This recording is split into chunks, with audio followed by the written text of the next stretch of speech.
किंतु यदि तुम युद्ध करने के स्वधर्म को संपन्न नहीं करते हो तो तुम्हें निश्चित रूप से अपने कर्तव्य की उपेक्षा करने का पाप लगेगा और तुम योद्धा के रूप में भी अपना यश खो दोगे।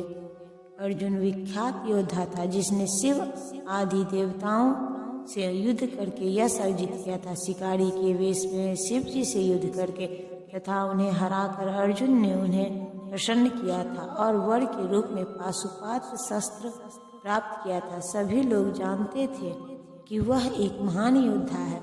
स्वर्ण द्रोणाचार्य ने उसे आशीष दिया था और एक विशेष अस्त्र प्रदान किया था जिससे वह अपने गुरु का भी वध कर सकता था। इस प्रकार वह अपने धर्म पिता एवं स्वर्ग के राजा इंद्र समेत अनेक अधिकारियों से अनेक युद्धों के प्रमाण पत्र प्राप्त कर चुका था।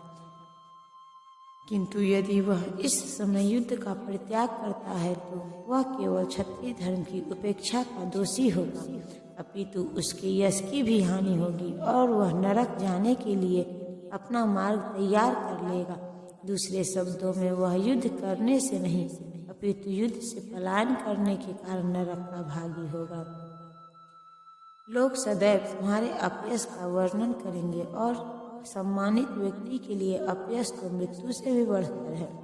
अब अर्जुन के मित्र तथा गुरु के रूप में भगवान कृष्ण अर्जुन को युद्ध से विमुख न होने का अंतिम निर्णय देते हैं। वे कहते हैं, अर्जुन, यदि तुम युद्ध प्रारंभ होने के पूर्व ही युद्ध भूमि छोड़ देते हो तो लोग तुम्हें कायर कहेंगे, और यदि तुम सोचते हो कि लोग गाली देते रहें किंतु तुम युद्ध भूमि से भागकर अपनी जान बचा लोगे तो मेरी सलाह है कि तुम्हें युद्ध में मर जाना ही श्रेयस्कर होगा। तुम जैसे सम्मानीय व्यक्ति के लिए अपकीर्ति मृत्यु से भी बुरी है, अतः तुम्हें प्राण भय से भागना नहीं चाहिए। युद्ध में मर जाना ही श्रेयस्कर होगा। इससे तुम मेरी मित्रता का दुरुपयोग करने का तथा समाज में अपनी प्रतिष्ठा खोने के अपयश से बच जाओगे। अतः अर्जुन के लिए भगवान का अंतिम निर्णय था कि वह संग्राम से पलायन न करे अपितु युद्ध में मरे। जिन जिन महान योद्धाओं ने तुम्हारे नाम तथा यश को सम्मान दिया है वे सोचेंगे कि तुमने डर के मारे युद्ध भूमि छोड़ दी है और इस तरह वे तुम्हें तुच्छ मानेंगे। भगवान कृष्ण अर्जुन को अपना निर्णय सुना रहे हैं। तुम यह मत सोचो कि दुर्योधन, कर्ण तथा अन्य समकालीन महारथी यह सोचेंगे कि तुमने अपने भाइयों तथा पितामह पर दया करके युद्ध भूमि छोड़ी है। वे तो यही सोचेंगे कि तुम अपने प्राणों के भय से युद्ध भूमि छोड़ी है। इस प्रकार उनकी दृष्टि में तुम्हारे प्रति जो सम्मान है वह धूल में मिल जाएगा। तुम्हारे शत्रु अनेक प्रकार के कटु शब्दों से तुम्हारा वर्णन करेंगे और तुम्हारी सामर्थ्य का उपहास करेंगे। तुम्हारे लिए इससे दुखदाई और क्या हो सकता है।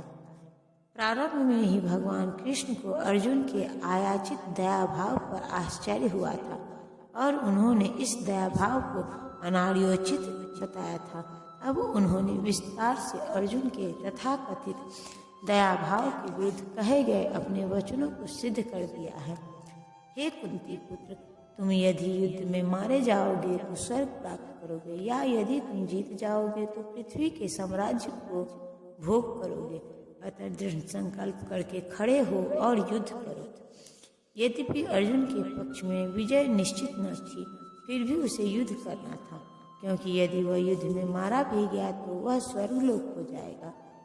तुम सुख या दुख, हानि या लाभ, विजय या पराजय का विचार किए बिना युद्ध के लिए युद्ध करो। ऐसा करने पर तुम्हें कोई पाप नहीं लगेगा।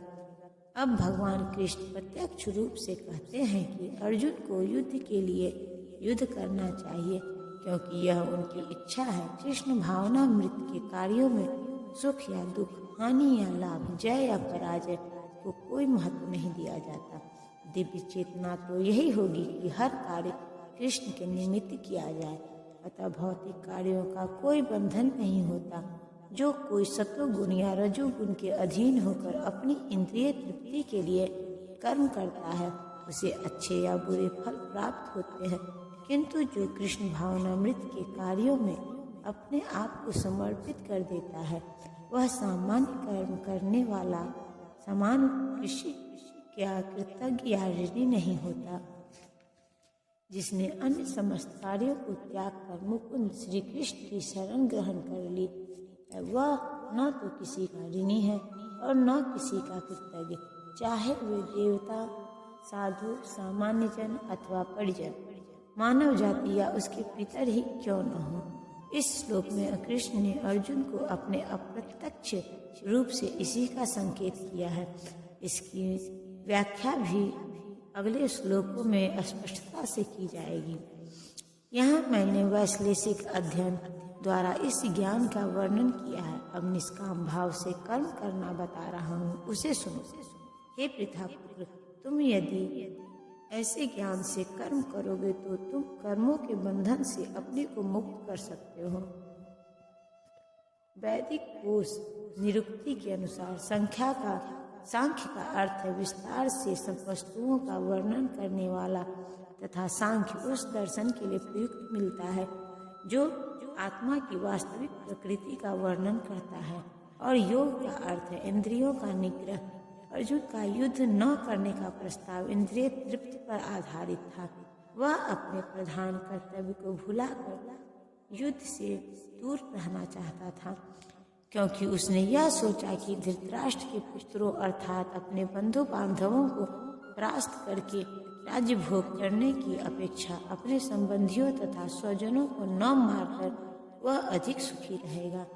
दोनों ही प्रकार से मूल सिद्धांत तो इंद्रिय तृप्ति था।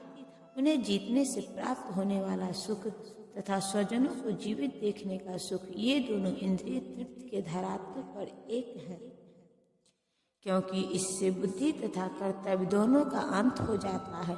अतः कृष्ण ने अर्जुन को बताना चाहा कि वह अपने पितामह के शरीर का वध करके उनके आत्मा को नहीं मारेगा। उन्होंने यह बताया कि उनके सहित सारे जीव शाश्वत प्राणी हैं। वे भूतकाल में प्राणी थे, वर्तमान में भी प्राणी रूप में और भविष्य में भी प्राणी रूप में बने रहेंगे, क्योंकि हम सब शाश्वत आत्मा हैं। हम विभिन्न प्रकार से केवल अपना शारीरिक परिधान बदलते रहते हैं और इस भौतिक वस्तु के बंधन से मुक्ति के बाद भी हमारी पृथक सत्ता बनी रहती है। भगवान कृष्ण द्वारा आत्मा तथा शरीर का अत्यंत विशद वैश्लेषिक अध्ययन प्रस्तुत किया गया है और निरुक्ति कोश की शब्दावली में इस विशद अध्ययन को यहाँ सांख्य कहा गया है। इस सांख्य का नास्तिक कपिल के सांख्य दर्शन से कोई सरोकार नहीं है। इस नास्तिक कपिल के सांख्य दर्शन से बहुत पहले भगवान कृष्ण के अवतार भगवान कपिल ने अपनी माता देवहूति के समक्ष श्रीमद् भागवत में वास्तविक सांख्य दर्शन पर प्रवचन किया था। उन्होंने स्पष्ट बताया है कि पुरुष या परमेश्वर क्रियाशील हैं और वे प्रकृति पर दृष्टिपात करके सृष्टि की उत्पत्ति करते हैं। इसको वेदों ने तथा गीता ने स्वीकार किया है। वेदों में वर्णन मिलता है कि भगवान ने प्रकृति पर दृष्टिपात किया और उसमें आणविक जीवात्माएं प्रविष्ट कर दी। ये सारे जीव भौतिक जगत में इंद्रिय तृप्ति के लिए कर्म करते रहते हैं और माया के वशीभूत होकर अपने को भोक्ता मानते रहते हैं। इस मानसिकता की चरम सीमा भगवान के साथ सायुज्य प्राप्त करना है।